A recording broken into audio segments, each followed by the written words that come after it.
teacher in JBNST Scholars, and always his lecture is very much praised by all students. So we always get a very good feedback of Dr. Kiranmay's lecture. And so we have invited Dr. Kiranmay Das, and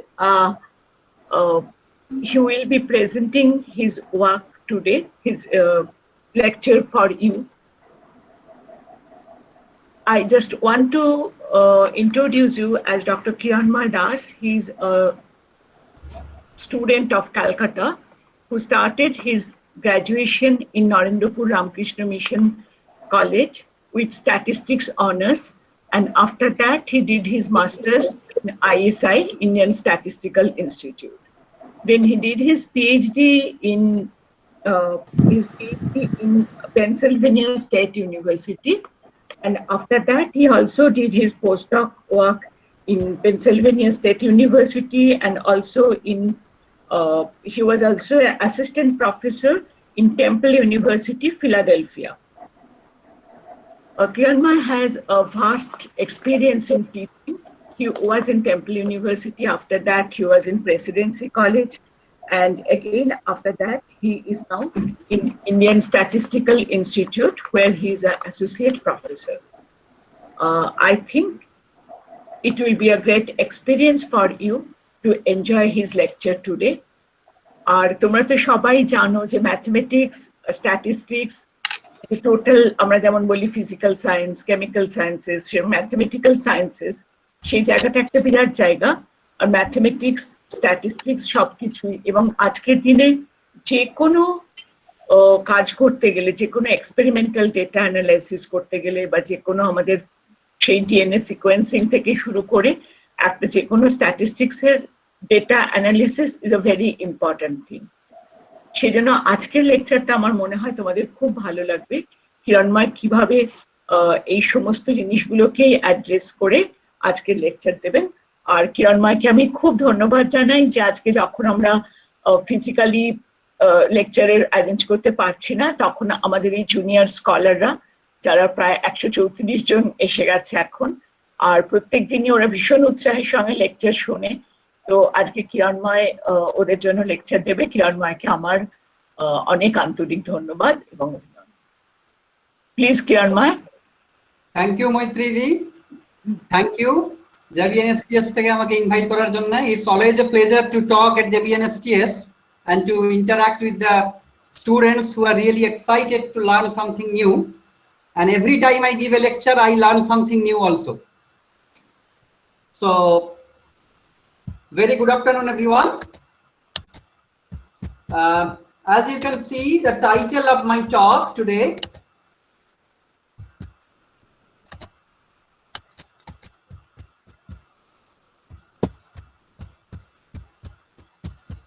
anything wrong? It's okay. আপনার মাইক্রোফোনটা আবার mute হয়ে গেছে বোধহয় নাকি? না, it's okay, fine. না, কিন্তু আমার স্লাইডটা কি শেয়ার হয়েছে? হ্যাঁ, স্লাইডটা শেয়ার হয়েছে। আপনি স্লাইডটায় যান। আপনি স্লাইডটা যখন প্রেজেন্ট করবেন শুধু স্লাইডটাই দেখতে পাবেন, আমাদের কাউকে দেখতে পাবেন না। না না, স্লাইডটা আমি আবার দেখতে পাচ্ছি না। স্লাইডটা তো আবার একটু ছোট হয়ে গেছে কোনো কারণে, প্রেজেন্টেশনটা একটু ছোট হয়ে গেছে। না, কিন্তু স্লাইডের ট্যাবটা দিয়ে আমাকে যেতে দিচ্ছে না। Prosenjit, are you there? Prosenjit আছো? মানে কিছু একটা হয়েছে যার জন্য স্লাইডটাই আর যেতে দিচ্ছে না। আমরা দেখতে পাচ্ছি। আমরা দেখতে পাচ্ছি তো আপনার স্লাইড ক্লিয়ারলি। আমরা দেখতে পাচ্ছি। আমি স্লাইড বাটনটা দিয়ে আর যেতে পাচ্ছি না। না, আপনি তো এসকেপ টিপুন একবার, এসকেপ। হ্যাঁ, সেই এসকেপটা টিপে দেখুন। এসকেপ টিপুন। এসকেপ? হ্যাঁ স্যার। এসছে স্লাইড? হ্যাঁ স্যার। দেখা যাচ্ছে? হ্যাঁ, একদম। হ্যাঁ স্যার। হ্যাঁ sir. All right. Okay. So the title of my talk today, as you can see, from mathematics to data science, database decision making, a directional change. So essentially, I will start from mathematics, and then I'll try to give you the feeling why today we find a directional change, in the sense that from mathematics, what I will say, a deductive science, we go to a data-based decision making, which I say an inductive science. So let's try to differentiate these two topics. What is deductive science and what is inductive science?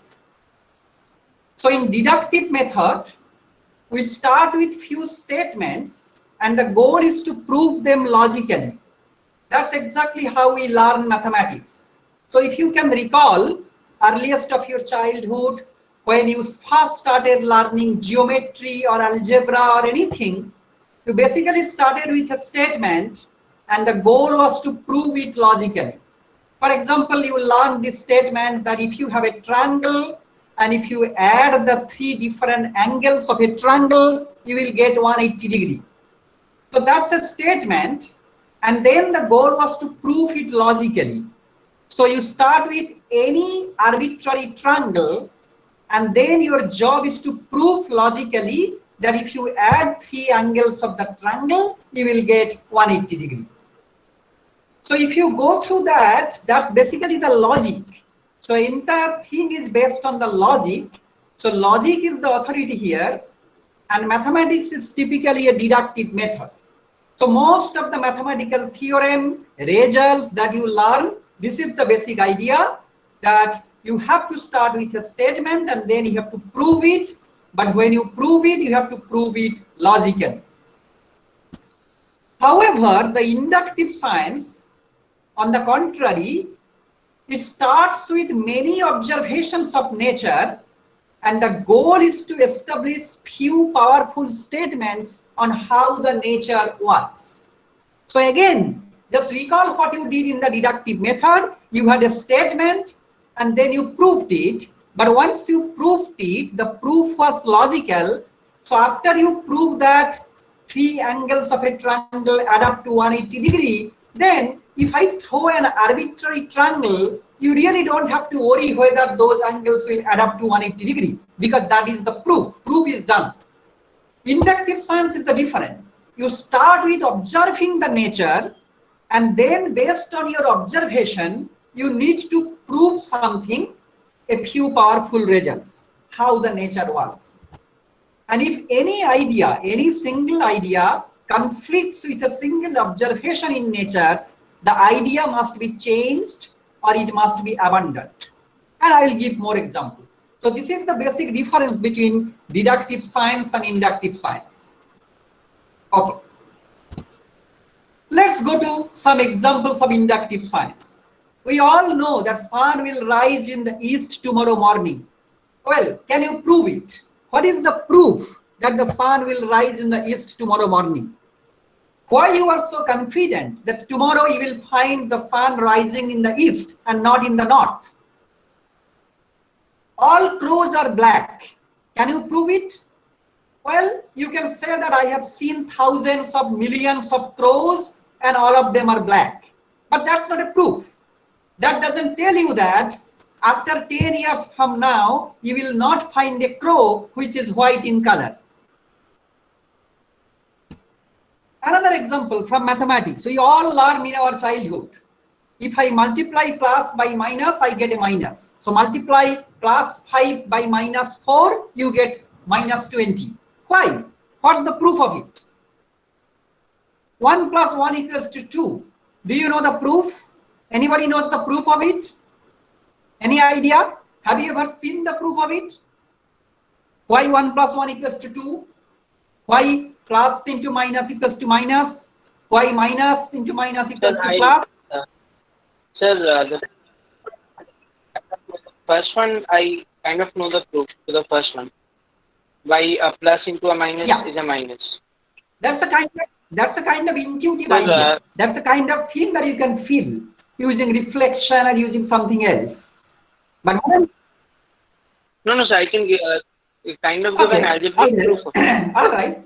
But typically that's not what we learn in our school. That's what I'm saying, right? So when you learn first time, when you learn algebra in the school, teachers basically tell you that, well, this is the rule. Plus, plus, plus, plus, minus, minus, minus, plus, minus, minus, minus, plus, things like that. And we just take it for granted and we move forward. Similarly, can you prove 1 plus 1 equals to 2? Anybody has seen the proof?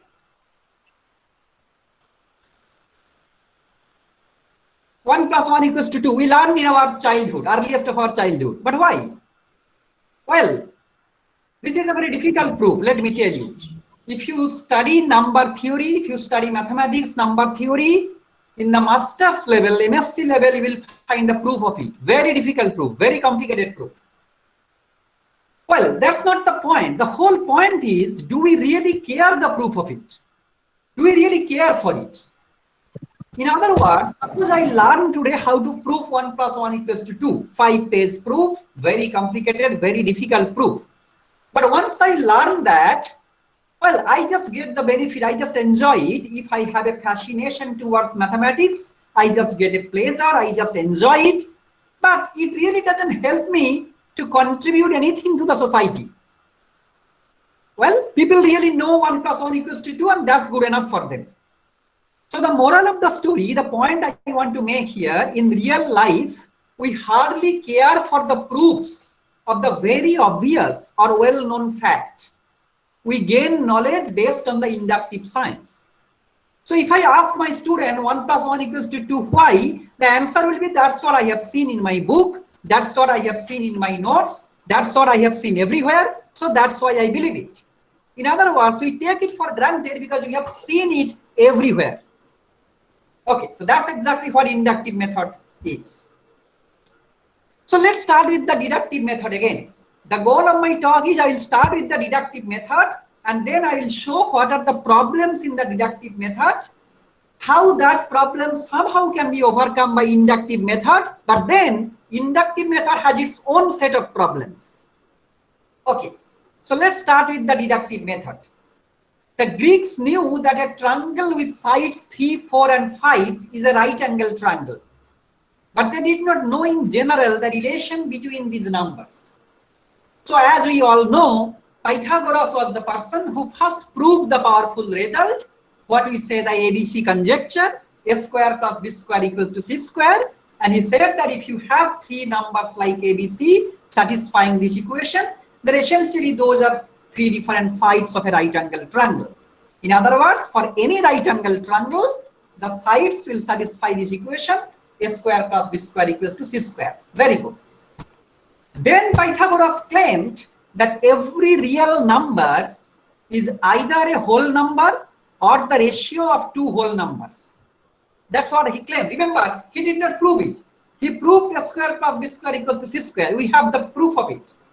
But based on that, he inferred that you can give me any real number, either that's a whole number or it's the ratio of 2 whole numbers, which we know today rational number. So he said that every real number is basically a rational number. And then unfortunately, one of his followers, this is the tragedy of the history of mathematics, one of his followers, Hippasus, he proved that Pythagoras was wrong. And he proved Pythagoras was wrong using the Pythagoras theorem. Okay. So what he said, well, what is the hypotenuse of a right angle triangle whose sides are of unit length? Well, it is √2. Then what is the numerical value of it? So Hippasus made this claim that just use this equation a square plus b square equals to c square, take a equals to 1, b equals to 1, and then whatever you get c, that's not a whole number, that's not the ratio of 2 whole numbers. We all know how to prove it today. You are the class 12 students, so you have already learned how to prove it. √2 is not a rational number and things like that. But then what is its numerical value? At that time, they did not have that proof. But just try to understand how brilliant were these people. So Hippasus showed that 2 is between 1 and 4. So it is between 1 square and 2 square. Therefore, √2 has to be between 1 and 2. Then you go one step further. 1.4 square is smaller than 2, smaller than 1.5 square. So √2 has to be between 1.4 and 1.5. Then you go one step further. It is between 1.41, 1.42. You can still go one step further. 1.414, 1.415, and the list goes like that. So basically now you can understand she was trying to do something very similar to the limit concept that we learn today in calculus. So using this series kind of thing, he essentially said that root 2 is between 1.4142 dot dot dot dot dot and between 1.4143 dot dot dot. This dot dot dot never ends. And therefore he said it cannot be expressed as m by n, where m and n are whole numbers with no common factor, and hence root 2 is an irrational number. So therefore he proved that the claim that Pythagoras made, that is not correct. And what is said, some people still don't believe that, what is said that Pythagoras himself sentenced Hippasus to death because he proved that he was wrong. So he gave him the capital punishment. But we don't know. That's what we have heard. So moral of the story is the following, that if you are really have a deductive mind, if you really believe in deductive science, you really need a concrete proof of it. You may need to wait until someone provides a concrete logical argument. And based on this Pythagoras theorem, there is the general version of that, which many of you know, Fermat's last theorem. No three positive integers a, b, and c satisfy the equation a to the power n plus b to the power n equals to c to the power n for any integer value n greater than 2. For n equals to 2, it happens, we know. Then it is the sides of the right angle triangle. But what happens if n is greater than 2? And Fermat, he just made the statement of this theorem. He said that you can never get three positive integers a, b, c satisfies this equation for n greater than 2. Originally stated by Fermat long time back, 1637. And the reason it is called Fermat's last theorem, because Fermat actually wrote a book, and in his book he stated many theorems, but this was a theorem which he did not give the proof, and he made a comment that this proof is really a little bit larger, so I cannot write the proof on the margin of this book. I just need a little bit larger space, more space. And then he died. So nobody actually knew what exactly he meant, or maybe he had a very nice concrete proof of it. But because he did not give a proof, people were unable to prove it mathematically. That was known as Fermat's last theorem. Remember again, historically, it was originally stated in 1637. After 358 years, just remember how many generations have been lost. 358 years of effort by mathematician, the first successful proof was released in 1994 by Andrew Wells, and formally the proof was published in 1995. So a statement made in 1637, it was proved in 1995. Interestingly, the proof of this simple result is almost 110 printed pages. Remember, the proof of this theorem is 110 printed pages, and the proof uses algebra, trigonometry, geometry, calculus, everything. Almost all branch of mathematics are being used in proving this very simple statement. Now the question that naturally arises, well, if you have a statement like that, a power n plus b power n equals to c power n, so why don't you just search with different a, b, c for n greater than 2, and then you see whether it satisfies this equation or not? People did that. Many people did that. Actually, people tried to give the counter example, but you don't get a counter example. So once you don't get a counter example, that means you need a proof. Unless you give a proof, giving examples doesn't give a proof. So you need a proof.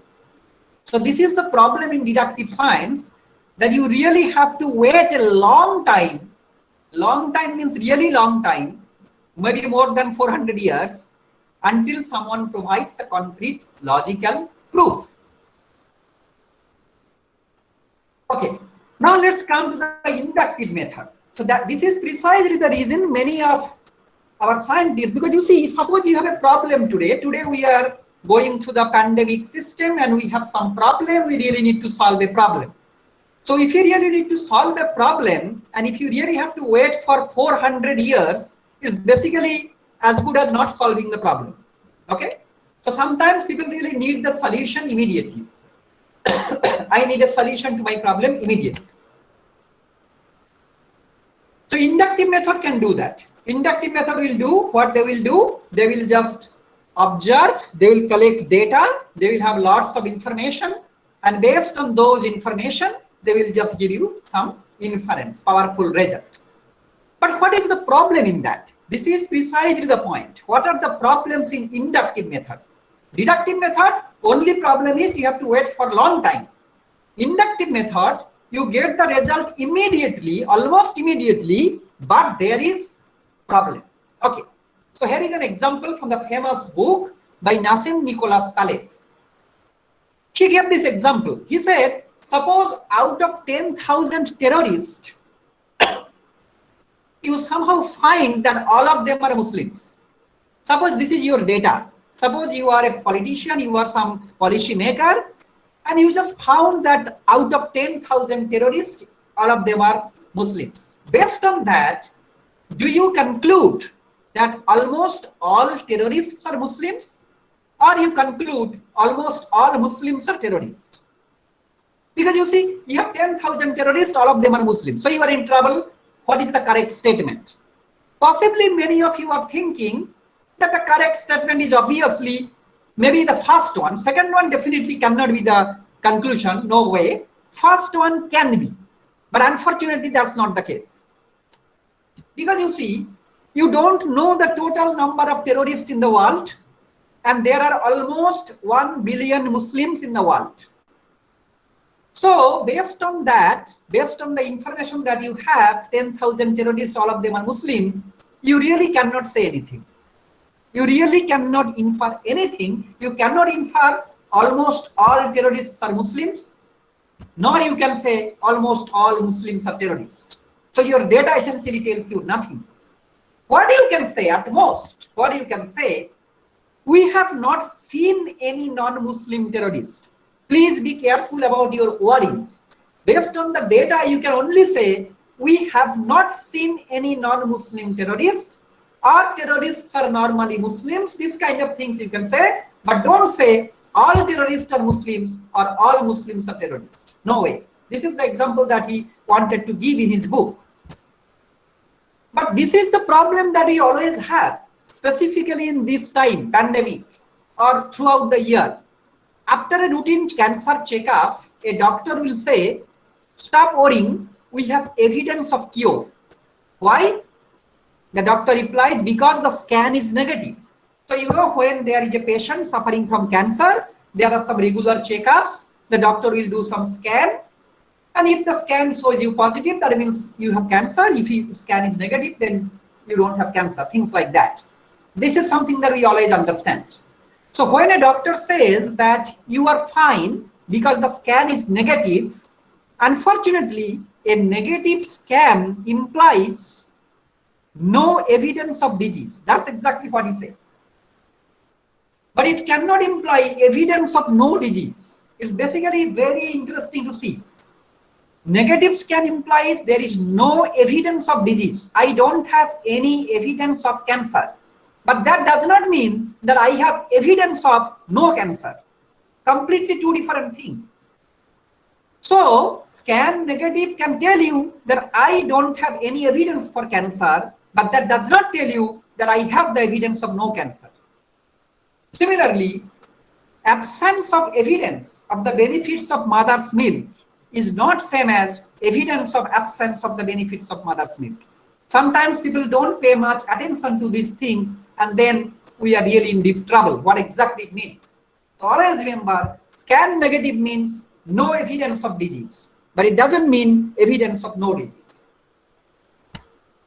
Okay, it's very simple logic from mathematics that if A implies B, then we know that not B implies not A, but you cannot say not A implies not B, right? So you all know that if A implies B, that means not B implies not A. So test positive, that implies presence of disease. Test positive implies presence of disease. So your A is test positive, B is presence of disease. Then what should be the correct statement? Not B implies not A. So absence of disease implies the test is negative. But test negative does not imply absence of disease. If you say test is negative, that means I have the absence of disease. That essentially means you are saying that if A implies B, then not A implies not B. But you know that this is not the case. So we need to be careful before we make a statement, because the message you give is really important for such settings. It is really important for us to understand what exactly my inference means. First, we have to convince ourselves, then we can convince others. Okay. So I will mostly spend my time on this inductive method, which is basically the data science method people are using a lot nowadays. And I will just discuss what are the challenges in the data analysis.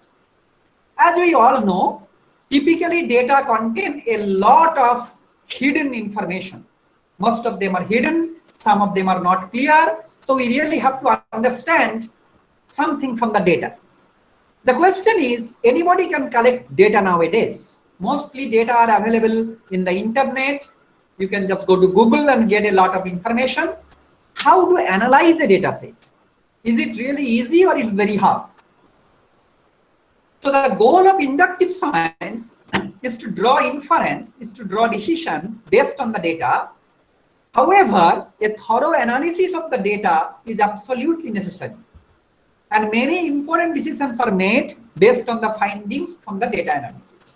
So what I will show you now, I will give you several examples and then I will show you how conflicting the results can be. Same data set analyzed by different people can give you different results, and the decisions that you make based on your data analysis can really be very, very confusing.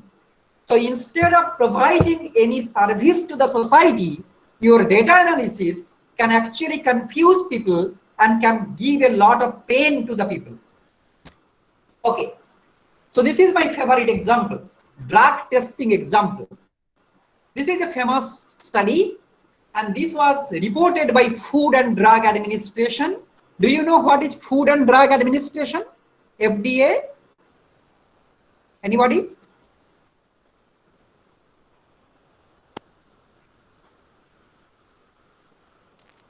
Anybody knows what is FDA? Okay. So FDA is Food and Drug Administration, whose head office is in Washington, DC, United States. And the thing is, whenever a pharmaceutical company wants to launch a new drug in the market, then that has to be approved by FDA. You cannot just launch a drug and then send to the market directly. You have to send it to the FDA. FDA will do lots and lots of trials, experiments for more than 10 to 15 years. And then if the result is positive, result is good, then FDA will approve that drug for the market use. Okay. Once there are statisticians, data analysts, chemists, biologists, all working together in the FDA, Food and Drug Administration. So what happened in this experiment, there are two drugs, say drug A and drug B, for the same disease. Just for example, suppose heart disease, cardiovascular disease, and there are two different drugs.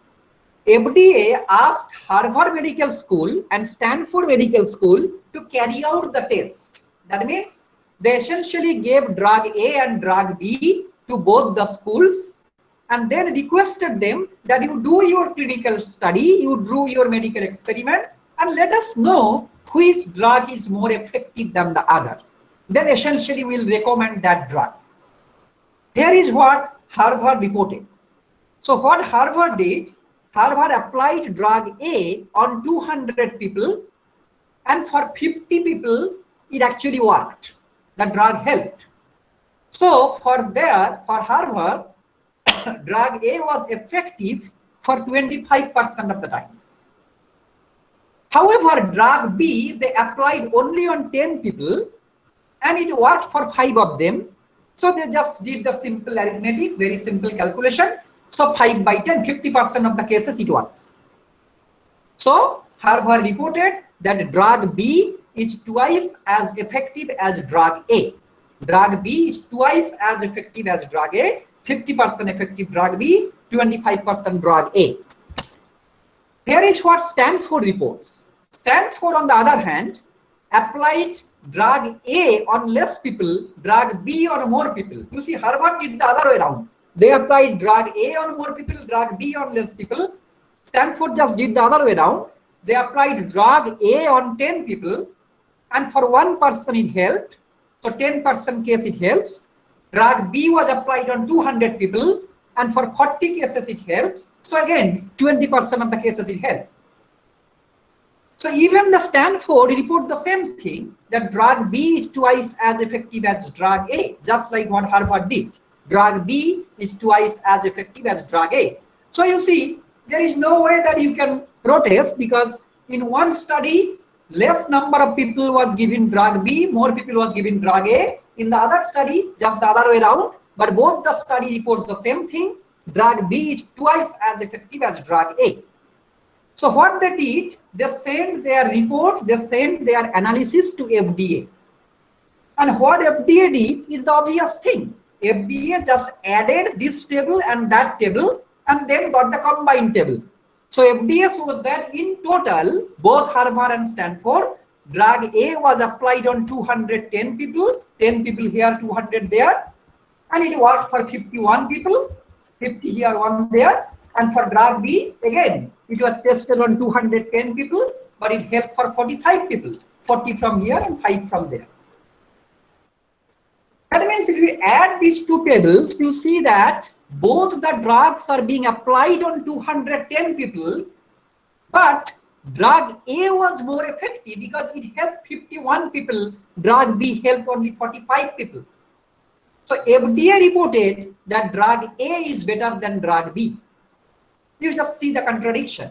Both Stanford, Harvard, they did the independent study in their own clinic. They reported their data, they reported their inference to FDA. FDA simply add these two data sets and then gets completely different thing. So FDA reports that drug A is better than drug B. And then both Stanford and Harvard, they got angry. What happened? We reported that drug B is more effective, but then FDA said, see, I just simply add it and then get something. So based on this, now I have a question for you. Can anyone tell me what is actually happening here? And if you are the authority, if you have this kind of thing, this kind of inference, which result you should trust? Sir? You trust Harvard, Stanford, or combined? Sir? Yes. Sir বলছি এটা তো এই 50 এবং 40 এর মধ্যে যে difference ওটা তো 10 আর 5 আর 1 এর মধ্যে ডিফারেন্স 4 এই যে এই ডিফারেন্সের জন্য ওই রেজাল্টটা আলাদা হয়ে যাচ্ছে তাই না? না না, রেজাল্ট আলাদা হচ্ছে সেটা আমরা দেখতেই পাচ্ছি। রেজাল্টটা যে আলাদা that we can see. But here is my question. My question is, যদি আমাকে এই জিনিসটা দেওয়া হয়, should I trust FDA or should I, আমি একজন কমন লোক, আমার জাস্ট অত কথা জানার দরকার নেই, আমি একজন ধরো নিউজ পেপারের রিপোর্টার, আমি স্ট্যানফোর্ডেরটাকে রিপোর্ট করব না হার্ভার্ডটাকে রিপোর্ট করব না এফডিএরটা রিপোর্ট করব? Which one I should accept? কিন্তু স্যার 200 আর 10 এর মধ্যে তো করা উচিত। একজন একজন করে বলো। স্যার বলছিলাম যে কি, ধরুন এখানে এরারটা আসছে তার কারণ হচ্ছে স্যাম্পলিং, মানে এ এর যতগুলো হার্ভার্ড স্যাম্পল নিয়েছে, বি তার চেয়ে বেশি, এরকম। এবার এখানে করতে হবে কি, ধরুন যেটা বেশি নিয়েছে, এখানে দেখছি স্ট্যানফোর্ড 200 জন নিয়েছে, সেই 200 জনের ভেতর আমি 10 জনের একটা র্যান্ডমাইজ স্যাম্পল নিলাম, সেখান থেকে আমি ইনফার করতে হবে, পুরো 200 জনকে নিয়ে আমার কাজ করলে হবে না। না না, আমার কোশ্চেনটা একটু বোঝার চেষ্টা করো। আমি বলছি এক্সপেরিমেন্টটাকে আমি নতুন করে আবার করতে পারবো না, কারণ এই এক্সপেরিমেন্টগুলো কিন্তু ওভারনাইট হয় না। একটা পেশেন্ট, না এক্সপেরিমেন্ট আবার করছি না আমি, 200 জনের ভেতর সবারই তো ডেটা রয়েছে, কার ভালো হয়েছে কার খারাপ হয়েছে। এবার সেই 200 জনের ভেতর আমি একটা র্যান্ডমাইজ স্যাম্পল নিলাম 10-এর, 10 জনের একটা র্যান্ডমাইজ স্যাম্পল নিলাম, তারপর সেটাকে নিয়ে আমি দেখলাম প্রত্যেকের একটা, আমি 200 জনের ভেতর সবার একটা সার্টেন প্রবাবিলিটি অ্যাসাইন করে দিলাম যে এইগুলো চুজ হবে, তারপর একটা র্যান্ডমাইজ স্যাম্পল ড্র করলাম, সেখান থেকে আমি দেখলাম যে সে তো আমি করতেই পারি, কিন্তু তাহলে তো আমাকে আবার ওদের কাছেই ফিরে যেতে হবে এবং ওদেরকেই বলতে হবে করতে, কারণ আমার কাছে তো ওই রেকর্ড গুলো নেই। আমার যেটা কোশ্চেন হচ্ছে, আমার যেটা প্রশ্ন সেটা হচ্ছে, আমি কম্বাইন্ড জিনিসটাকে ট্রাস্ট করব? আমি এখানে তোমাকে ডেটাটা দেখালাম বলে। Now suppose I give you another example. Suppose in a particular year we have like 30 different states in a country. ধরো ইন্ডিয়াতে 25 ডিফারেন্ট স্টেটস, আমাকে প্রত্যেকটা স্টেট ইন্ডিপেন্ডেন্টলি ক্লেম করলো যে ফ্রম দ্য ইয়ার 2019 থেকে 2020 তে আমাদের এগ্রিকালচারাল ডেভেলপমেন্টটা খুব বেড়ে গেছে, আমরা প্রচুর, আমাদের জিডিপি বেড়েছে, প্রত্যেকটা স্টেটের আলাদা আলাদা করে বেড়েছে, প্রত্যেকটা স্টেট আলাদা আলাদা করে রিপোর্ট করছে বেড়েছে। কিন্তু আমি যখন কম্বাইন করলাম সমস্ত স্টেটের, আমি দেখলাম গোটা কান্ট্রির জিডিপি কমে গেল। তাহলে ব্যাপারটা কি দাঁড়ালো? আমি ইন্ডিপেন্ডেন্টলি শুনলাম প্রত্যেকটা স্টেট ক্লেম করলো যে আমাদের জিডিপি বেড়ে গেছে, কিন্তু কান্ট্রি ওভারঅল দাবি করলো যে আমাদের জিডিপি কমে গেছে। আমি কোনটাকে ট্রাস্ট করবো? এক্ষেত্রে স্টেটের জিডিপি বেড়েছে, কান্ট্রির জিডিপিটা কমবে। মানে আমি যখন স্টেট লেভেলে অ্যাক্ট করবো তখন আমি স্টেটেরটাই দেখবো শুধু, যখন আমি পুরো দেশের অ্যানালাইসিস করতে যাব তখন শুধু পুরো দেশেরটাই দেখবো। রাইট, তার মানে ব্যাপারটা এরকম হতেই পারে যে প্রত্যেকটা স্টেট ইন্ডিভিজুয়ালি বেটার করলেও গোটা কান্ট্রি কিন্তু ওভারঅল কম করছে। এটা হতে পারে, এটাই হচ্ছে আমার স্টোরি, এটাই হচ্ছে মোরাল অফ দ্য স্টোরি। এইখানে এটা বিশ্বাস করার কোনো কারণ নেই যে কেউ মিথ্যা কথা বলছে, কেউ কিন্তু মিথ্যা কথা বলছে না। আমার বক্তব্য হচ্ছে আমি এইটাই দেখা যাচ্ছি সিম্পল এক্সাম্পল দিয়ে, যে এটা খুবই পসিবল যে আমি টেস্টটাকে আলাদা আলাদা 3টে জায়গায় করলে 3টে জায়গা প্রত্যেকে ইন্ডিভিজুয়ালি আমাকে যা বলবে আমি কম্বাইন করলে পুরোপুরি ডিফারেন্ট পিকচার পেয়ে যাব। এটা হতে পারে। কোনটা ট্রাস্ট করবো দ্যাটস ডিফারেন্ট থিং। হ্যাঁ, সেটা আমি পরে আসছি যে এই পার্টিকুলার সিচুয়েশনে কোনটাকে ট্রাস্ট করা উচিত। কিন্তু আমি যেটা বলতে চাইছি সেই মেসেজটা কি ক্লিয়ার হয়েছে? হ্যাঁ স্যার, একদম ভালো। এটা কিন্তু হতেই পারে, এটা হাইলি হতে পারে। কিন্তু সেক্ষেত্রে আমরা বলি কি, সেক্ষেত্রে আমরা বলি কেউ একজন মিথ্যে কথা বলছে। প্রত্যেকটা স্টুডেন্ট বললো আমরা ভালো করেছি, প্রত্যেকটা স্টুডেন্ট বললো যে আমরা মিড টার্মের থেকে ফাইনালে ভালো করেছি, আর আমি রেজাল্ট করে দেখলাম যে আমার মিড টার্মের থেকে ফাইনালে স্কোর কমে গেছে। সুতরাং আমি যেটা বলছি যে এইটা হচ্ছে নাম্বারের বিউটি, নাম্বারের প্যাটার্নটা এমনই যে এটা কিন্তু এরকম হয়ে যেতে পারে। সেক্ষেত্রে আমাদের কেয়ারফুল থাকতে হবে যে কোনটা করা উচিত এই ক্ষেত্রে, সেটা আমি পরে আসছি। কিন্তু আমি বলছি যে এটা হতে পারে, এরকম কনফিউজিং জিনিস আসতে পারে ডেটা থেকে। Any other question for this example before I go to the next example? আচ্ছা স্যার, তাহলে আমার যে প্রশ্নটা ছিল যে এক্ষেত্রে রেজলিউশনটা কি, মানে ওইটা থেকে বেরোবো কি করে লোকাল থেকে? হ্যাঁ, ওইটাতে আমি আসছি, ওইটাতে আমি পরে আসছি। আমি জাস্ট এক্সাম্পলটা দিয়ে দিলাম, তোমাদের কনফিউজ করে দিলাম, তারপরে সেখান থেকে বেরিয়ে আসবো। বেরোতে তো হবেই, নাহলে তো কোনো উপায় নেই। আচ্ছা আচ্ছা, সবাই বাংলা বোঝে তো? Is there anyone who doesn't understand Bengali? Yes, sir. Okay, then better we should speak in English. Okay, always. So for all the participants, please speak in English so that everybody can understand. All right. So now I want to go to the next example. This example also I have just taken because this is the time that you really see this kind of problem. This year 2020 is really, unforgettable in the history of humanity. So here is the example. Death penalty in the United States. You all are familiar to what is happening in the United States from the month of May. And now, actually, I'm giving you an example that started in 1978. The problem is unsolved. Nobody can solve this problem. So what happened? Here is the story. In the year 1978, a black man was convicted of killing a white police officer. Think about the situation. Black man was convicted of killing a white police officer, and he was sentenced to death in Georgia of the United States. So Georgia is a state, and this happens in Georgia because in Georgia, lots of black people actually live, and a black people was convicted of killing a white police officer, and he was sentenced to death. In an appeal before the Supreme Court, the lawyer for him, that means lawyer for the black person who was convicted, argued that the imposition of death penalty is racially biased in the United States. Meaning, when a black man is convicted, then you impose the death penalty, but when a white man is convicted, you don't give the death penalty. That is happening in the United States. So he said that this imposition is basically racially biased, and we have to do something on that. However, the Supreme Court, in a 5-4 decision, allowed the person's sentence to stand because Supreme Court doesn't have that time such that it can analyze the data, hire a statistician, and see all these problems of the inductive science. If they have to do it, then all their cases will be unsolved for long years. However, from that time, a debate started on the racial bias and it's still unsolved. And as you can see, even in the year 2020, people are protesting and saying Black Lives Matters and stuff like that. So why Supreme Court decided that the person's sentence will stand? Supreme Court collected data across the whole United States for the last couple of years, and this is the summary that they have seen. So what they are showing, Supreme Court, they are showing that, well, there are total 724 cases in which the suspect is either a white or a black, and the victim is either a white or a black. So you have basically 4 situations. The suspect can be white or black, victim can be white or black, and they got total 724 cases, as you can see. Out of them, only for 71 cases, death penalty was imposed. So, in general, 9.8% of cases, they are giving the death penalty in the whole country. 9.8% cases, you are giving a death penalty. However, when the suspect is white, there are 347 cases like that, when suspect is white, and then for 39 cases, death penalty was given. So 11.2%, very simple arithmetic, 39 divided by 347.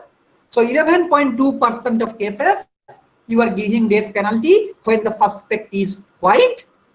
When the suspect is black, there are 377 cases, and only 32 cases you give death penalty. So the percentage comes out to be 8.5.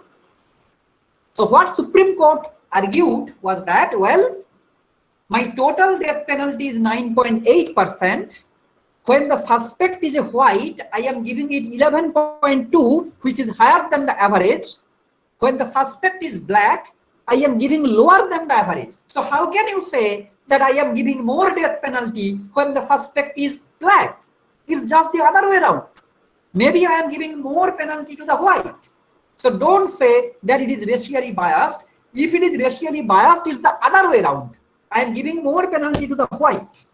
So clearly, in this data set, this analysis, very simple thing, tells you that white suspects are more likely to be sentenced to death than the black suspect. And based on this argument, as I have shown, Supreme Court allowed the person sentenced to stand. Is that clear to everyone? Yes, sir. Yes, sir. Yes, sir. Okay. All right. Yes, Fine. sir. Okay. Now, okay. So this is the joint. This is the combined table. Remember, in the previous example, I was first showing you the different pieces, and then I combined it and showed you the combined table. Here, on the other hand, I first show you the combined table. This is the combined table. However, the lawyer for the suspect, remember, suspect was a black in this case. So lawyer of the suspect, he said, sir, please do something more. This data set has to be decomposed for 2 further cases. This is what you are doing when suspect is white or black. Please also do when the victim is white and victim is black. Because it really matters whether you are giving death penalty when the victim is white. That is more important. So this data set, this table has to be decomposed. Total 724 cases, as you can see here. Out of those, 468 involve white victim. So 468 cases, you have white victim. And 318 of these cases, the suspect is white. As you can see, the suspect is white. Suspect is black. Total 468 cases, victim white. Here also you see the death, how many cases you are giving death, how many cases you are not giving death, and you calculate the percentage. It turns out that the average is 14.5. However, when suspect is white, it is 12.3. When suspect is black, it is 19.3. So it is more clear that when the victim is white, then you are giving more death penalty when the suspect is black than the case when suspect is white. There is very clear indication, 12.3, 19.3. So definitely there is some racial bias when victim is white. Now see the other case. When victim is black, picture is not different at all when the victim is black. So when victim is black, there are total 256 cases. And then you just decompose when suspect is white, suspect is black. It turns out that the average is 1.2. When suspect is white, it is 0. When suspect is black, it is 1.3. So again, when the victim is a black, you are still giving more death penalty to the black rather than the white suspect. And interestingly, if you just add this table to this table, you get the previous table. So essentially, this table is decomposed into this and that. If you simply add these two, you will get the third one. On the other hand, that means once I combine the whole data set and only I look at whether the suspect is white or black, I see that there is no racial bias in the sense that I am not giving punishment more to the black people. However, when I see the cases separately, that victim is white or victim is black, in both the cases, irrespective of the race of the victim, you are giving more death penalty to the black suspect. So this reflects a clear bias. Irrespective of the race of the victim, black suspects are more likely to be sentenced to death than the white suspect. Now the question is very simple. It's very simple mathematics, but then it is confusing. So which one I should trust? Any thought now? So previously I gave you the drug testing example. Now I will give you this example. Now tell me. I want to know your Sir, if we multiply the number with the percentage, then it will may vary also. The right conjecture we may get, I think. No. You are getting confused. What I'm telling you, tell me under this situation, what I could do, that's a different thing. These are the three tables that I have. Should I trust the first table and take a decision based on that? Or I should do more study and I should really look this table and that table and then rethink.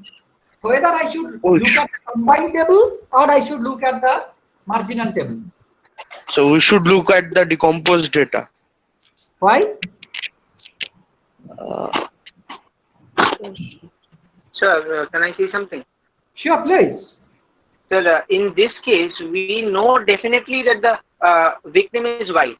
So actually, we have no reason to look at the, we can completely forget the table of black victims. We can only look at the table which has the white victims. So we don't even have to combine the data. We can just look at the table of white victims and we can give the judgment. Because you see that here is the white victim. Yes, sir. No, this is for this is for that particular case. Maybe you are saying, right? Yes, sir. No. I'm saying this. The case is solved. The person has been given to sentence to death. That has been resolved. The question is in general. The intellectuals of the United States, they are now in protest. They really want to know the truth. So what has to be done for a particular case? That's a different thing. But what is the truth? See, based on the data, we want to find out the truth.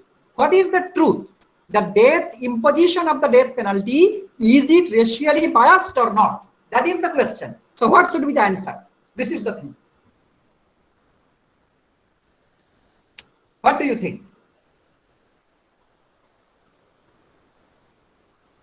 I am giving you a very simple example just to show you that how confusing the simple things can be.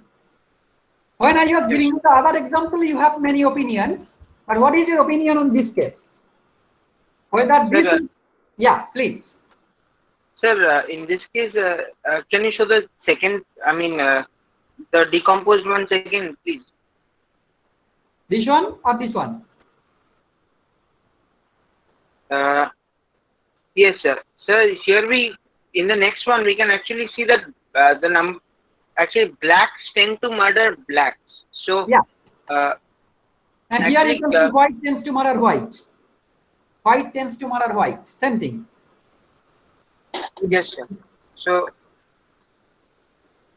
I don't get it, sir. I'm sorry. Yeah, this is the problem. So not just because you don't get it. Trust me, nobody gets it. And this is the confusion.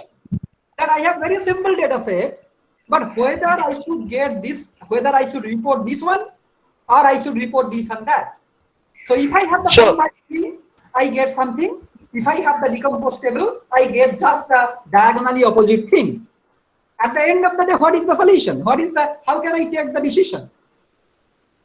Sir, I think the decision might be taken if we get the full data. That is, which white, the full table, that is, with every single name of the white person who was convicted, either convicted or not, we get a large data set. Then Okay. from there we draw a randomized sample, and we look at the randomized sample, and then we can give our conclusions. No, but So- you are saying that instead of looking at the whole population data, a sample data can give you better idea. This is the whole population data. I look at the entire data set, all the cases that happened in the whole country. I'm not taking any sample. This has been based on all the cases, total number, who is the victim, what is his race, who is the suspect, what is his name, what is his race. Based on that only this table has been done. So this is the complete population level data. Of course, population level data is better than the sample level data, right? So taking a sample will not help you. But sir, Sir, I have a. What I was trying to say is, if I take a sample, I can choose to make the number of black peoples whom I sample and number of white peoples whom I sample equal, so that the weightage bias is no longer there. Sir, Yes. hello. Yes, please.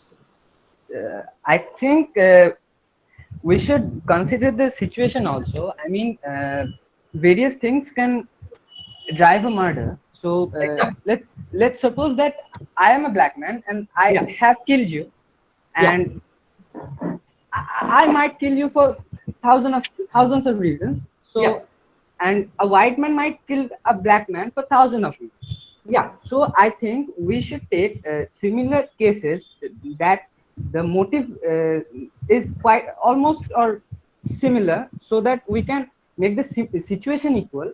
Then I think it would be more relevant to notice who is getting the justice and who is not. Right. So I got your point, and that's precisely what I'm going to tell you in the next slide. Okay. So the two examples that I have shown you so far, the first example, drug testing example, second is the death penalty example. This kind of thing is known as Simpson's paradox. Why it is a paradox? It is a paradox because if you see the combined data, you get one decision. If you decompose the data under different situations, you get completely different picture. So these kind of things are very common in our real life, specifically during this COVID-19. And these are the examples of Simpson's paradox.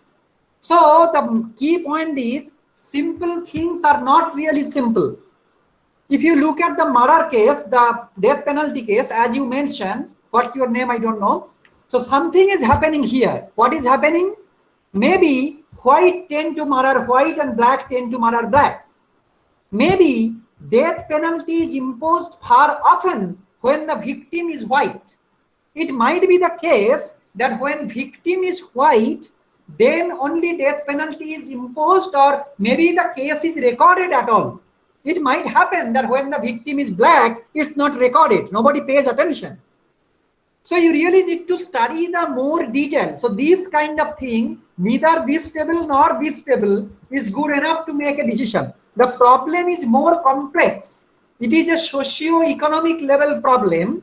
And you really cannot look at this simple data set, simple calculation percentage, and then make a decision like that. If you do that, then this is the Simpson paradox.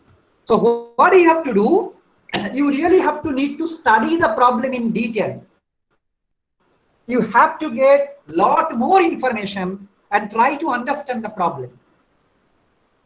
In other hand, so why I told you that the death penalty was imposed and Supreme Court make this decision, what I really believe, that is not the case that Supreme Court look at this table and actually did that.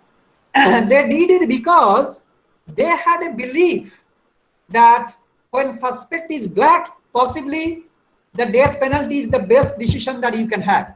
In other words, you believe something because you have evidence. or since you believe it, you bring the evidence. We are scientists. So by nature, a scientist should be like that. If we get evidence, then you would believe something. But you can do the other way around also. You bring evidence because you believe something. You want to prove something, that's why you bring some evidence. So this kind of table, this kind of combined table, based on which the entire decision was made, I think this has been done intentionally because I want to show something. I believe something, so I only look at this data. So I completely ignore this part and I say, no. If I have different parts, why don't I combine and get the combined thing? That will give me the complete picture. Sometimes we say, let's get the complete picture. Let's combine the thing and get the complete picture. But that's really the case when you really believe something and you want to bring evidence. However, so this is a different kind of problem. There is more socio-economic thing. But in general, when we have this Simpson's paradox kind of thing, if I go back to my first example, if I have a drug testing kind of thing, really, if you perform the same kind of experiment over different center, then at the end of the day, you have to combine the data and you have to trust the combined data rather than the individual data. Because the same thing is being done everywhere. The same thing is being done. You are giving drug A, drug B. Only the numbers differ. Only the numbers differ. So when numbers differ, then you can combine the things and then that will give you the good picture because the total is same for both the cases. However, when you have a completely different thing, that this is the combined data, but this data and this data, they are completely different thing. White victim versus black victim. So these you should look at the individual level. This is something you should look at the individual level, not at the combined level. But when the same thing is being done just over different centers and only the number is varying, we should probably look at the combined thing. And the moral of this whole exercise is we can always have the Simpson's paradox. This is the beauty of numbers. Okay, now let's come to the more realistic thing. COVID-19, a pandemic in the true sense. We all are going through this situation. And during the current COVID-19 pandemic, we observe with pain how conflicting and confusing statements from the data analysts add to the misery of the common people. In a circumstance like this, the public will benefit if experts speak minimally and do not flood the media with possibly incorrect mathematical models, conflicting opinions, and speculative theories.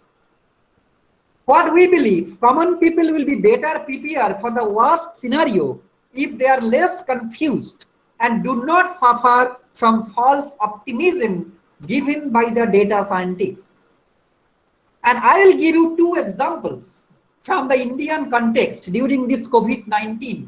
This is basically very, very current data set. Well, COVID-19 is the current thing itself, but my data set is the latest data set that I had. I only got this 2 days back. Very recently, that means 2 days back, a popular Indian media listed the top 10 worst affected Indian states due to COVID. In their ranking, Maharashtra is number 1 because there are 174,000 cases. Delhi is number 3, 87,000 cases. Meaning, Maharashtra is more affected, more seriously affected than Delhi. See, whenever you are publishing something in a media, in a newspaper or in a media, and you are giving them rank, you are giving rank Maharashtra number 1, worst number 1, Delhi worst number 3, and you are showing only the number of cases, number of COVID cases. However, the media did not show the population of the test. Maharashtra had 11.2 crores population, Delhi has 1.9 crores population. This is something you don't know, show. So someone is reading the newspaper. Of course, everyone is not that serious. Everyone cannot remember that what is the populations of Maharashtra, what is the populations of Delhi. But just to give you the example, this is something we all know. This is again collected from the Google. So now if I combine these two things, what I get? I get Maharashtra. In Maharashtra, we have 15,303 cases per crore. Delhi it is 45,000, almost 46,000 per crore, 3 times higher.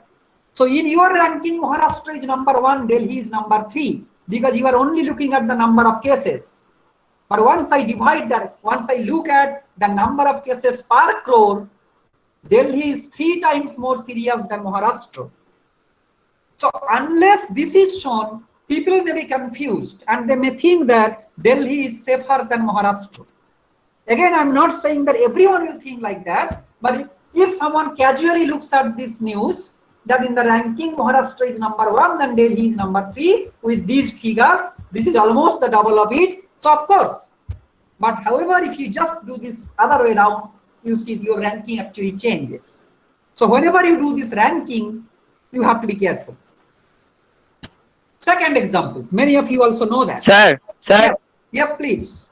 Sir, in the last example of this pandemic situation which you have shown, the data of Maharashtra and Delhi, and if we consider the data of entire country, they are first showing the total number of cases till now, but people don't take importance of the cases that are already been cured and the number of active cases we are having now. Exactly, the same thing. Only looking at the cases, current cases now, right? Yes, we should look at the current cases, means which are active now, but most of them have already been cured. Yeah, so it really doesn't make sense that 10,000 are infected and 6,000 of them are cured.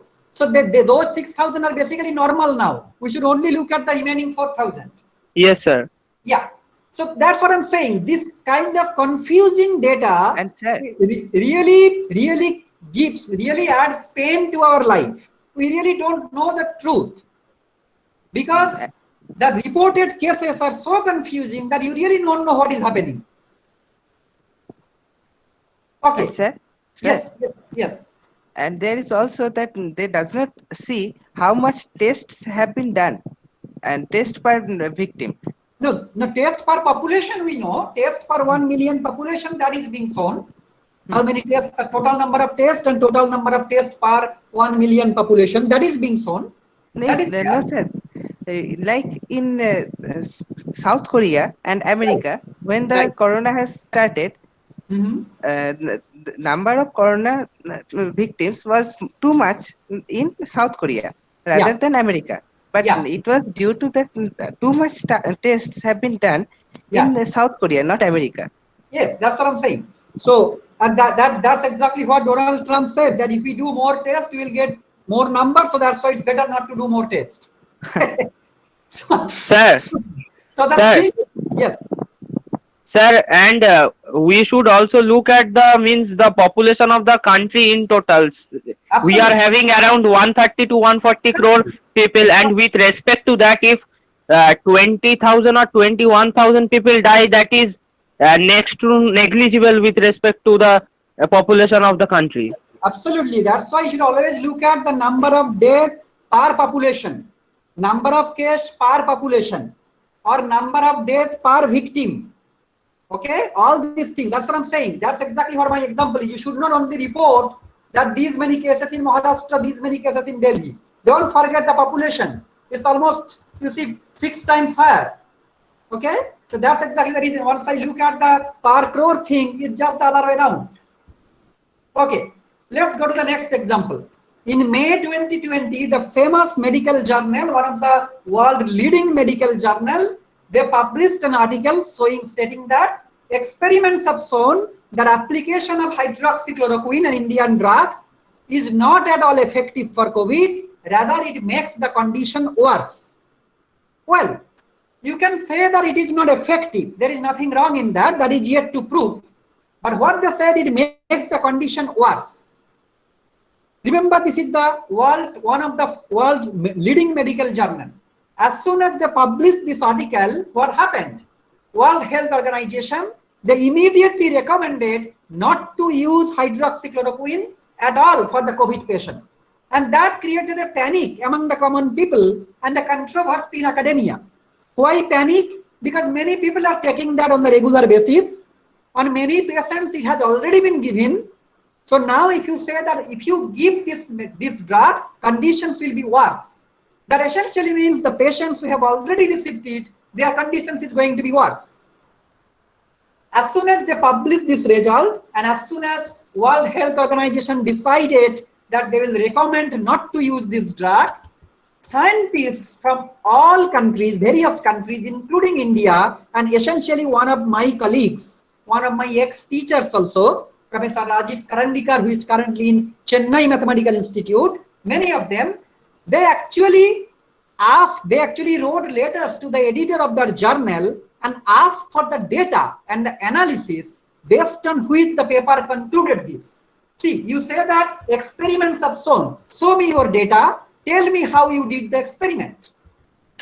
And then once we got the data, once we know how they did it, it is found that hydroxychloroquine was not applied following randomized controlled trial, meaning it was applied only to those patients who were already in the critical situation. Remember what they did, they applied this drug only to the patient who are in very critical condition. So those patients probably would die even if no medicine is given. In other words, you are not applying the medicine randomly. This is called randomized controlled trial. If you have two drugs, if you really have to test the effectiveness of one drug, that has to be randomly allotted to the patient, not just one particular group of patients who are suffering severely from the disease. So once this data and this experimental method was clear to all the scientists, of course it was clear that experiment really fails to conclude if at all HCQ is effective. We are not claiming that it is effective, but what we are saying, the experiment that you did, the way you applied this medicine, that does not allow you to decide that this medicine is giving the worst thing. By the pressure from the academic community, the journal actually was forced to withdraw the paper, and World Health Organization again recommended its application. So you just see, moral of the story, what is happening by this? So much confusion, so much problem is being created because people are not analyzing data correctly. You are just getting some data and doing some kinds of calculation and giving the result. So the message I want to give you, we should not trust what we read or see. We really try to get how it was done. We really need to understand how did they analyze the data, how did they come to this decision. Most of the reported news can be rubbish and they are neither verified properly nor verifiable. You see, one second. You see, this happened because people gave the pressure, and this because we already know the data, we already know how it was done. But every day, thousands of papers are being published in the world's leading medical journal, and it's not possible the scientists will check everything. So based on this recommendation, actually people have to go. But if these things are not done properly, following the proper protocol, which is randomized controlled trial, RCT, then essentially you can have this kind of confusing decision and people can be in panic. Yes, question. No, sir, not a question actually. I wanted to say that ultimately the victims are the common people because they don't know about what is going on underneath. No. Exactly. That's why just remember what I said. What I said in the very beginning, that common people will be better prepared for the worst scenario if they are less confused and do not suffer from false optimism given by the data scientists. So experts should speak minimally, and they do not flood the media with mathematical models, conflicting opinions, and speculative theories. So essentially, if you don't do the things properly, don't say it, because then you will actually not solving a problem, but creating a problem. And sir, yeah. So this happens to cancer too. In the cancer, like in my childhood, I have listened that microwave foods give cancer. But now I have searched it properly. Then I came to know that they went to the cancer patient, then asked them, what do you eat? Then they said, we eat microwave food. So they said that microwave can cause cancer. Oh, that's another funny thing. Yeah. So you see, so that's precisely the reason. What I'm telling you, you have to be really, really careful, because if you really have a scientific attitude, you should not just look at the report or look at the conclusion. Conclusion is not important to us at all. We should be more careful on the method, how it was done, how the data was collected, who collected the data, how the data was analyzed. If these things are not proper methodology, then basically you are in trouble. You get some kind of false decision. Anyhow, I'm running out of time, so but I just have few more slides. So now we are in the age of data science, big data. We always say big data, data science. We have to learn from data. What can the data tell you? Show me the data. I really want to see your data. Tell me how the data were collected. This is really important. The point that you made for the cancer patients also. This is really important for the reader, for the scientist to know how you collected the data. What can the data tell you and how? Typical data size nowadays 10 to the power 12. Big data, large data. But remember, just like we have heard from our childhood that the people who speak more, they speak more rubbish thing also. Same thing for the data. Big data means more useless data. Large data means large useless data. So you need data mining. That means you really have to extract the most relevant and most informative data. The question is, how can I do that? Most of the data that you see nowadays, that's what I say ghost data. This is a new term which I have introduced, ghost data. That means I can see the things that you cannot see. Ghost, that's exactly what ghost is. Some people can see the ghost, some people cannot see the ghost. Forget about the science, logic, proof. Some people say confidently that I have seen the ghost. Bacteria is everywhere. We cannot see bacteria until the invention of a microscope. Can we develop some new tools or methodologies to improve our seeing? Can I see something which some other person cannot see? So ghost data, as natural as the real data, ghost data is everywhere, but this is just the data that I can see and you cannot see. And here is the famous example that I have taken from the Sherlock Holmes story. All of you read the story of Sherlock Holmes? Yes, sir. Yes, sir. Okay. Yes, sir. Okay. So here is Yes, a story. sir. Okay. Yes, sir. Yes, good. So here is a story from Sherlock Holmes. So what happened? In a particular city, a guy was living with his dog only. So that old man, he was living only with his dog. Nobody else was there in his house. And one night, all on a sudden, the dog was killed. In the early morning, the person reported to the police. And of course, Sherlock Holmes was called. And then he said that, yeah, in the morning, I saw that my dog has been killed. I don't know who did that. And then Sherlock Holmes was invited. Sherlock Holmes came.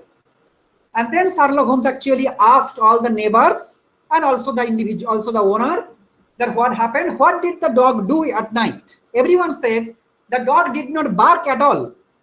We did not hear any sound. The dog did not bark at all in the night. Then the detective, the Scotland Yard detective, he asked Sherlock Holmes, is there any other point to which you would wish to draw my attention? Sherlock Holmes said, to the curious incident of the dog in the last night. Then Gregory said, the dog did not do anything. What is the curious incident? Sherlock Holmes says, that is the curious incident. So what you are doing, you are collecting data from all the neighbors. When did they see the dog at the last time? What the dog did at the last time? All this thing, all the huge data you collect, it's a big data. But what Sherlock Holmes is making the point, that look at this point only, the dog did not bark at night.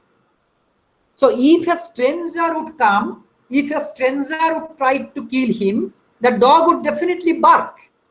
The dog did not bark. That clearly indicates that forget everything. The person who killed the dog, he was very well known to the dog. The dog could not believe that this person can kill him. That's why he did not bark. That essentially means the owner of the dog himself killed the dog, nobody else.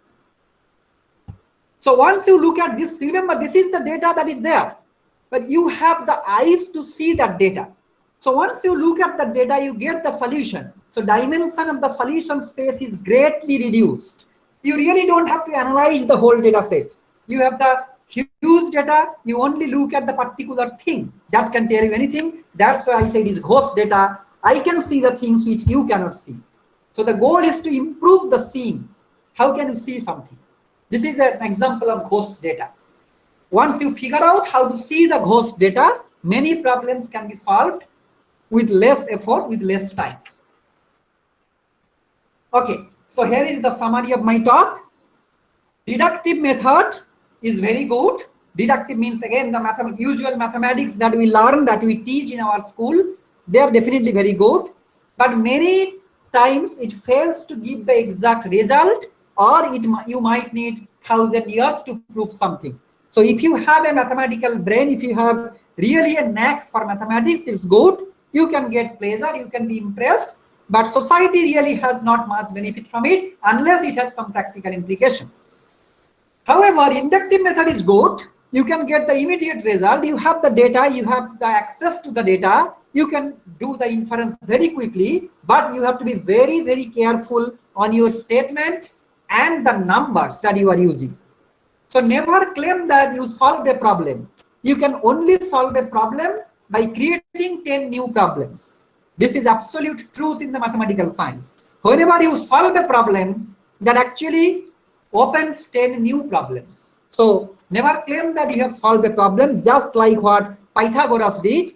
He said that I have solved a problem, so every number, every real number is either a whole number or the ratio of two whole numbers, but that's not the case. Only state what you have proved. Same thing for the inductive method. Only report what you have seen, don't report more. So if you still have questions, you can always email me at this address. And now I have 15-20 minutes for the open question answer session. So if you have questions, concerns, comments, I'll be more than happy to address if I can.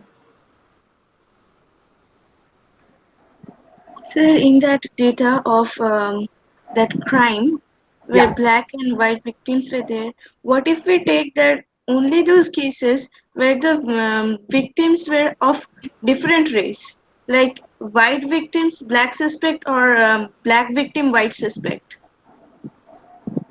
No, but then how can you compare whether the imposition of death penalty is racially biased or not? See, your question is the thing. You remember the question. The question is whether the imposition of death penalty is racially biased. That's what you have to address. That is the question that you have to address. So if I understand you correctly, you are saying that when I have white victim, I only look at the black suspect case, right? Yes, and when sir. I have black victims, I only look at the white suspect. But then how can I compare whether the impositions of death penalty is racially biased? Because my concern is the death penalty impositions is racially biased, I have to see both the cases where the suspect is white and black. Then only I can compare. Am I missing something, or is that your questions, or anything else you mean? Or maybe I'm missing something. No, sir, this was my question. Do you get the answer? Yes, sir. Okay, all right. Sir, I have a question. Yes, Sure. Bolo. Sir, when I am analyzing the drug case, Yes. we are saying that compare results of Harvard, compare results of Stanford, and the FDA is doing nothing but adding them up and analyzing the result. Yeah.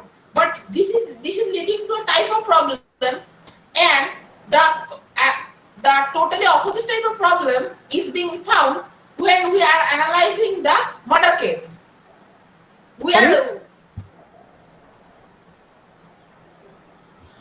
we are analyzing the murder problem, yeah, that means what I am trying to tell is that combined for the first case, combined data is giving a different purview what we expect, and in the murder case, the decomposition gives a purview. But how do we analyze such a situation? We are not at all statisticians. Yeah. Or all. How do we analyze? Common That's people has something. been a great pain. Yes. So that is exactly what I said. So what I said, we have to suppose look at the first example. This is the drug testing example. Remember, when I have this kind of example, Harvard and Stanford, both of them are doing the same thing. See, they have exactly the same number of drugs, drug A and drug B. They are just testing these drugs on some people and just calculating the proportions of times it helped.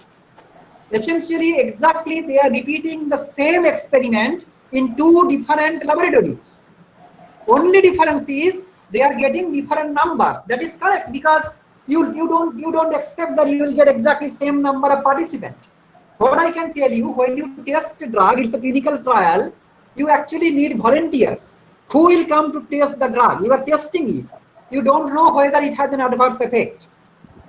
So that's why you have to call for the volunteers. You give them some money or you give them some good food and they just be the volunteer and then take the trial.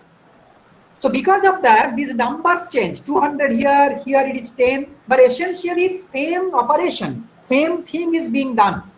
So if my point is, if I perform exactly the same experiment over different centers, only the numbers differ, then at the end of the day, it's a better idea to combine the result. However, what is I'm doing in the death penalty? It's not the same thing. When I decompose it, it is different thing. One for the white victim, one for the black victim. Completely different cases, completely different scenario. So scenarios differ. Here the scenario is same. In the drug case, the scenario is same, only the number of participants differ. In the second case, numbers already differ, but the scenario itself differ. White victim versus black victim. So when you really have to solve a problem that the exactly same experiment is being done over different center, then you combine the data at the end of the day and you analyze. But whenever you have a common problem and you really want to see the problem at the more micro level, see, this is the combined data. I want to see that at the more micro level. I want to see what happens when the victim is white. So same data set, just at the more micro level. In that case, it is really important that you go to more micro level and you get more micro level analysis. For example, if someone is saying that in India, this is the percentage of people who are actually being affected because of COVID. In this situation, it makes more sense that we actually come to the more micro level, more state level, or even the more city level and try to see what is happening there, instead of combining the thing. But if the same medical experiment is being done over 5 different things, like people have already started the clinical trial for the vaccines of COVID-19. If the same thing is being done, one is Goa, one is Coimbatore, one is Chennai, one is Kolkata, then at the end of the day, you have to combine those results and then you have to get the decision. So they are really not comparable. The death penalty example and the drug testing example, they are completely different things. Do you get my point? Yes, sir. I have got your point. Yeah, sir, that is the point. Sir, there's also another point I have thought just now.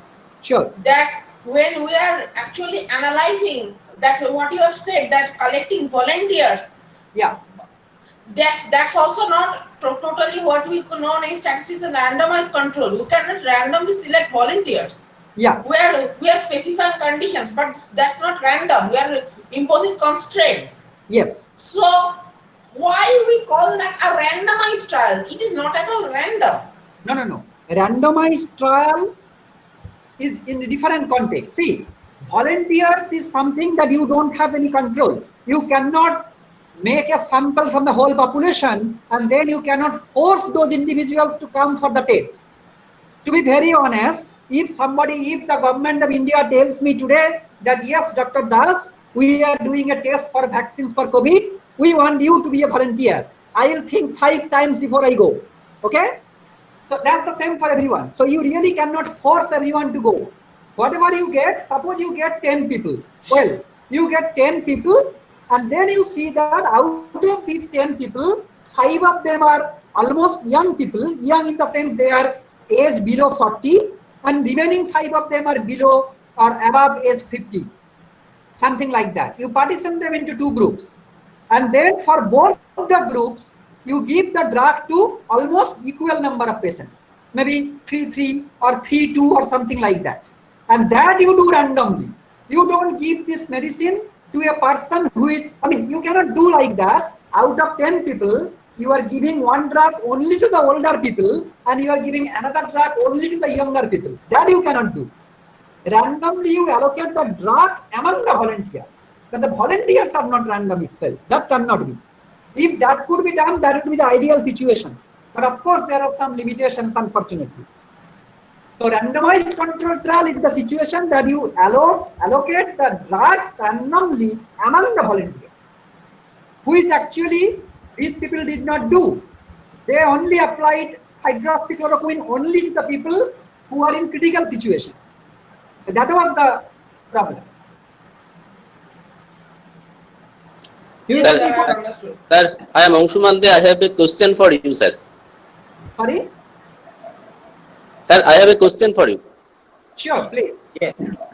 Sir, recently I have seen in the internet that a Chinese journal published COVID-related data, that is effectiveness of a drug, based on only 5 patients. Sir, is it a statistical viewpoint? Is it correct? Well, you know the answer. You don't have to be a statistician to answer this question. This is a kind of common sense thing, right? No, sir. They have published the data in a medical journal. Again, the same thing I'm saying. This Lancet is a leading medical journal.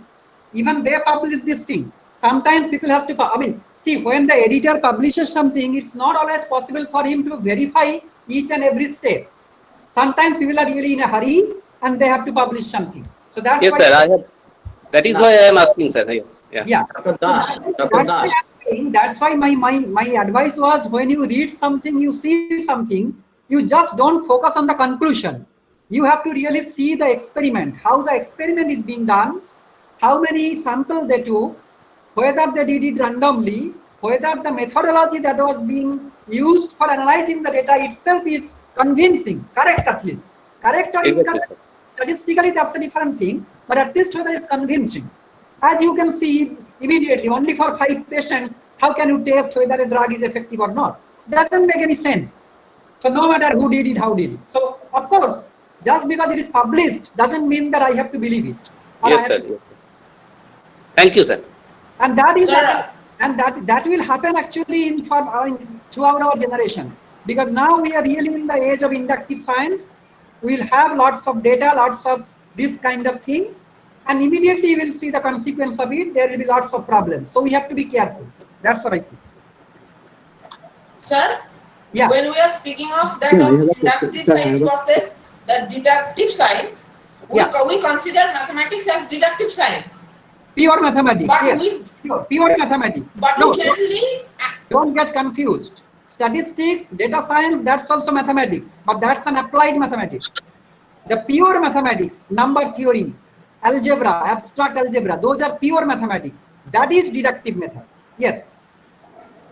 But when we talk about other branches of science, maybe physical sciences, can we say then that it is inductive? Yes, of course. See, suppose you are doing something. Just think about the example of Newton. Although that story is not correct properly, we always hear this story that Newton was sitting in the garden and he saw that the apple is falling. That's why he thought of gravitation. That's an incorrect story. Newton never wrote that. Okay, so that's people made. But even if you believe that to be true, just by looking at the things that the apples are falling doesn't tell you that that is not the proof of gravitation, right? So that may be the motivation. No, not at all. No, that is the motivation. So that is not at all inductive science. Just because I'm seeing the things are falling doesn't mean that I have this thing. So that can be the motivation, but then you have to go through the mathematics. Then you have to prove it concretely. Then you have to give the concrete proof. Unless Newton gives the proof, that's not a theorem. So physics, basically, mostly they believe on this deductive thing. We need a proof. It's not just evidence. However, if you look at other disciplines, for example, sociology, for example, economics, there most of the things sometimes come from the data, not a proof. You cannot prove it. Most of the cases you cannot prove it actually. So you have to go with that. But physics definitely is, mostly deductive. You can have some motivation, but then you have to go through the proof, rigorous proof. Absolutely. Sir, in mathematics,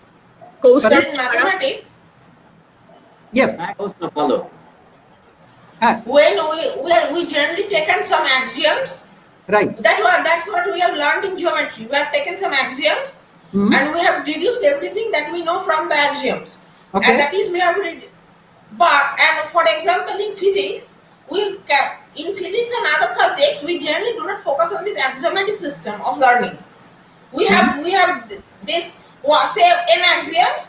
Whatever I deduce can be traced back to everything that I know from the axioms.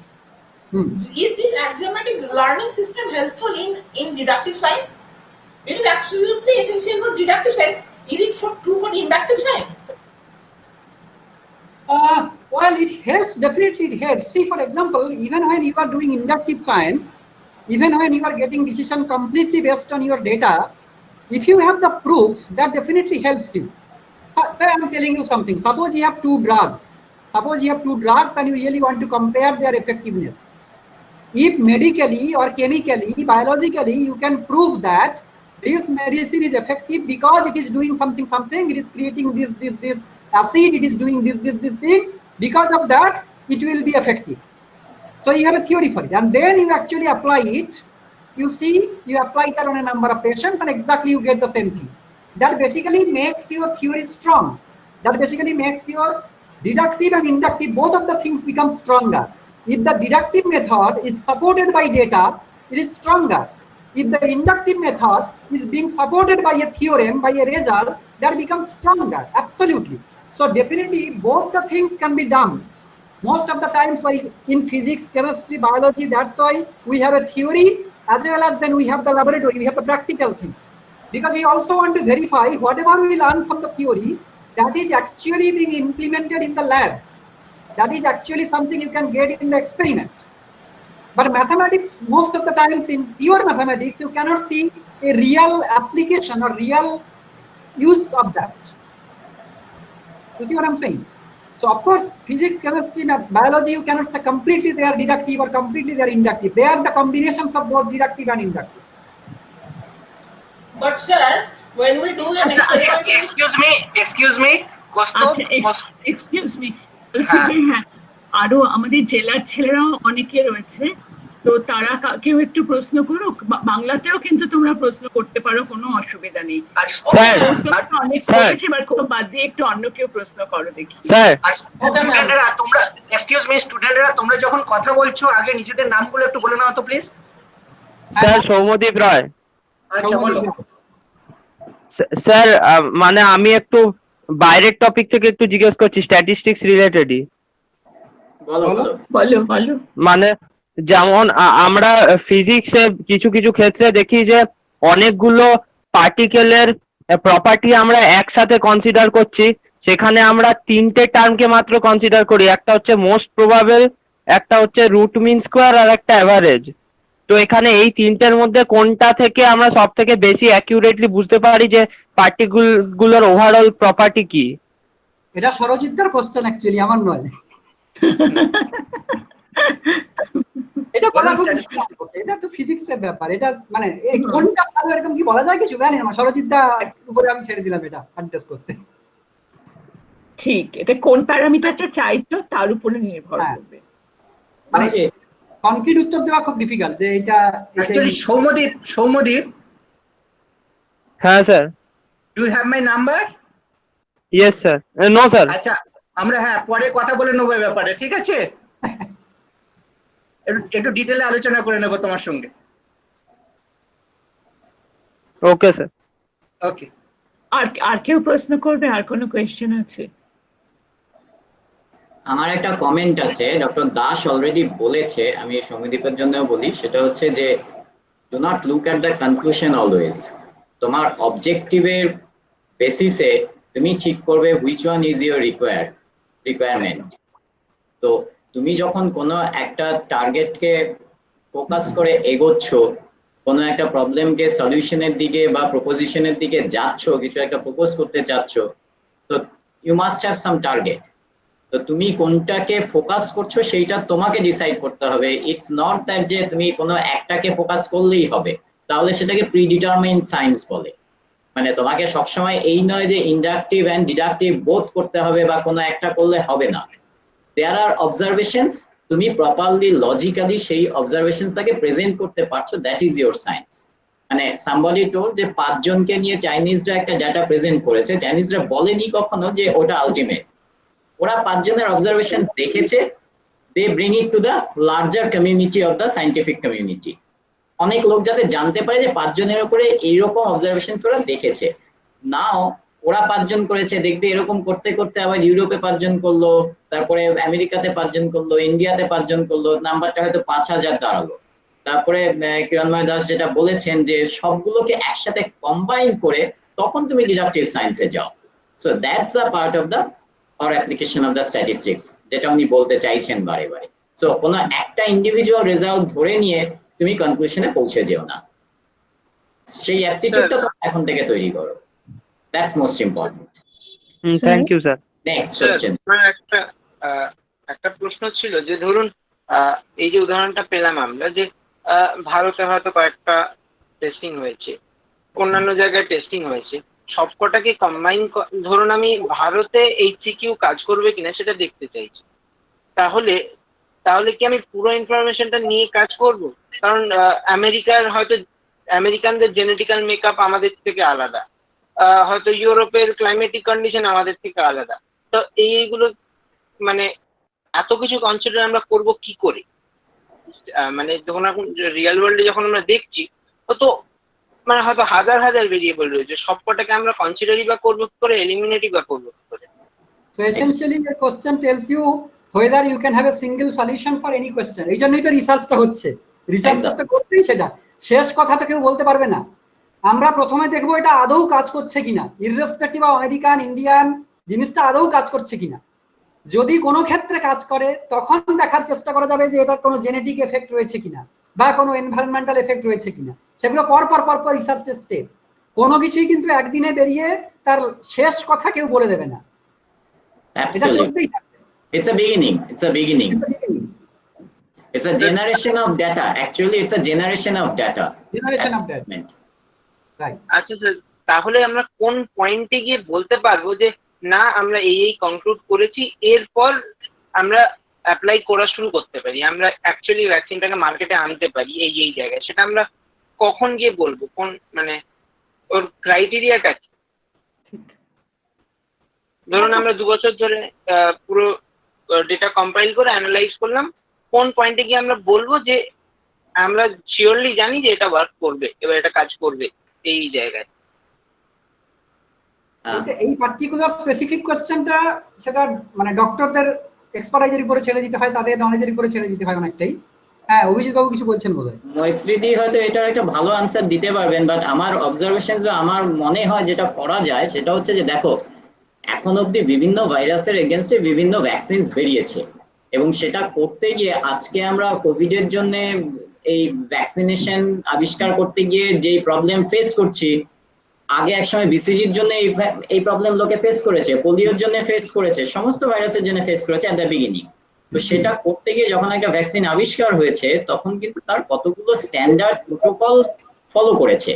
তো যেহেতু this SARS-2 virus বা Covid virus 19 যেটা বলছি, এটাও at the initial stage, আমরা জানি না কোথায় গিয়ে তার ultimate solution, conclusion and vaccination. তো আগের যে ভাইরাসগুলো করেছে, যেমন ইভেন SARS-1 যেটা হয়েছে, তো তার কিছু প্রোটোকল দেখেছে যে কোনো একটা পয়েন্টে গিয়ে ওরা দেখেছে যে এই পর্যন্ত হলে হিউম্যান ট্রায়াল করে সেটাকে মানুষকে অ্যাপ্লাই করা যায়। এখন আমরা based on the previous study আমরা কিছু প্রোটোকল ফলো করব। তো আমার মনে হয় ডাক্তাররা সেটাই করবার চেষ্টা করছে, যেহেতু ইটস অ্যান আটমোস্ট ডিমান্ড, সাংঘাতিক প্রচুর লোক মরে যাচ্ছে, ন্যাচারালি আমরা যত মিনিমাম প্রোটোকল ফলো করে একটা জায়গায় পৌঁছাতে পারি বলে আমরা ভাবছি। এইটুকুই আমার মনে হয়। মৈত্রীদি আরো এলাবোরেট করবেন। আমি একটু বলি। হ্যাঁ, বলছি আমি একটু বলি। দেখো এই সমস্ত যে সমস্ত এই ভ্যাকসিন গুলো তৈরি হচ্ছে সবগুলোই কিন্তু এই ভাইরাসটা জেনেটিক কোডের বেসিসে।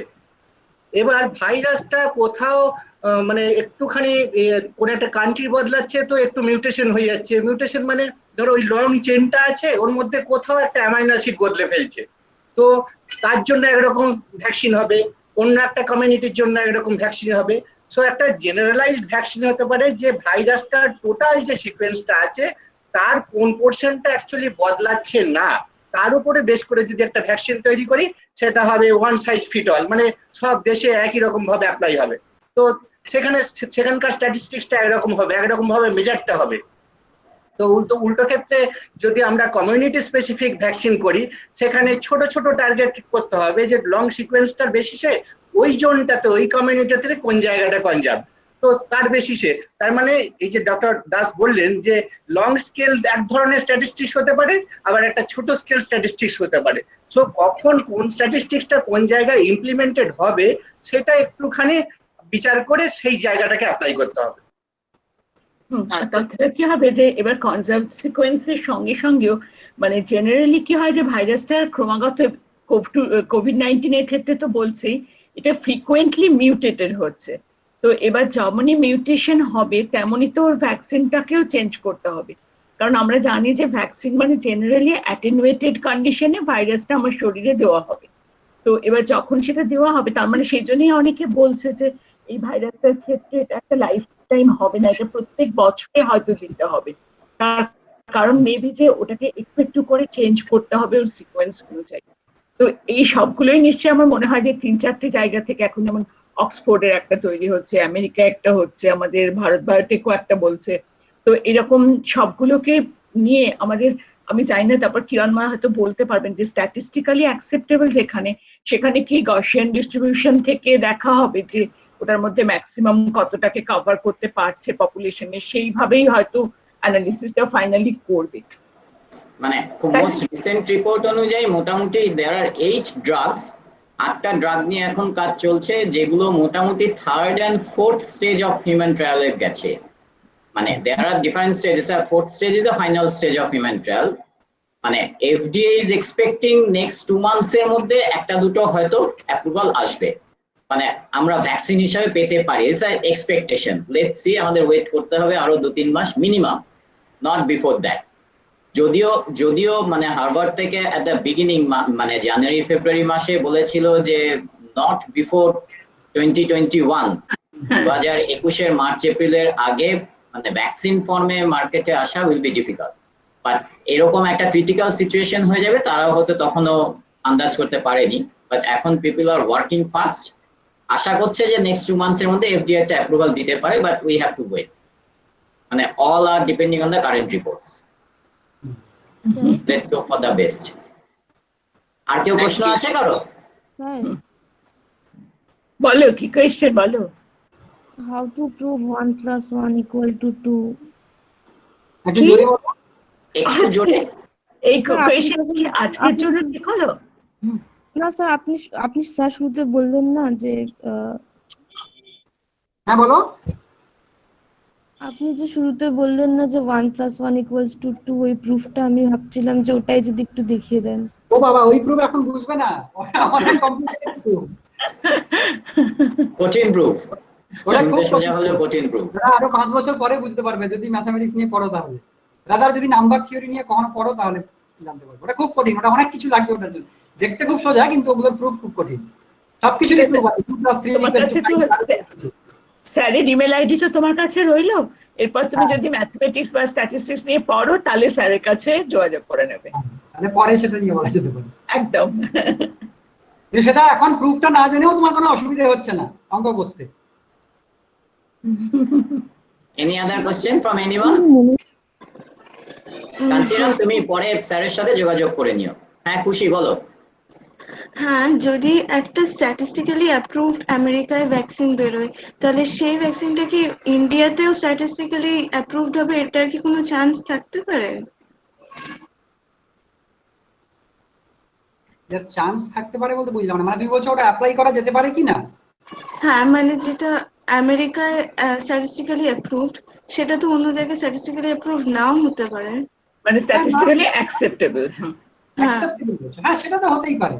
দাদা অনেক ওষুধই যেটা আমরা এখানে খাই সেটা আমেরিকাতে গেলে সেটা অন্য, তার একটা অন্য ভার্সন ওষুধ ওরা দেয়, অনেক কিছুই। শুধুমাত্র মানে এটা তো একটা মানে ক্রিটিক্যাল কথা বলছো তুমি, কিন্তু ইন জেনারেল মানে আমাদের হার্টের ওষুধ, আমাদের বিভিন্ন যে ওষুধগুলো আমরা খাই এখানে, সেটাই কিন্তু অন্য দেশে গেলে ওরা সেটাকে অন্যরকম ভাবে ওষুধ দেয়। সুতরাং সেটা তো বলা এই মুহূর্তে খুব মুশকিল। যদি জিনিসটা জেনেটিক্যালি বা এনভায়রনমেন্টাল কোনো এফেক্টের থেকে আসে তাহলে তো ডেফিনেটলি কাজ নাও করতে পারে। আবার করতেও পারে, কিছু কিছু জিনিস যেগুলো কমন থাকে সব জায়গাতেই কাজ করে, তাই তো নাকি? হ্যাঁ একদম। যে কারণে এখন নতুন ভাবে ফার্মাকোজেনোমিক্স বলে একটা জায়গা আসছে না, যে ফার্মাকোজেনোমিক্স হচ্ছে হয়তো এমনও হতে পারে যে আমার জন্য যে ওষুধটা হয়তো জ্বর সারিয়ে দেবে সেটাই হয়তো আপনার জন্য সারাবে না।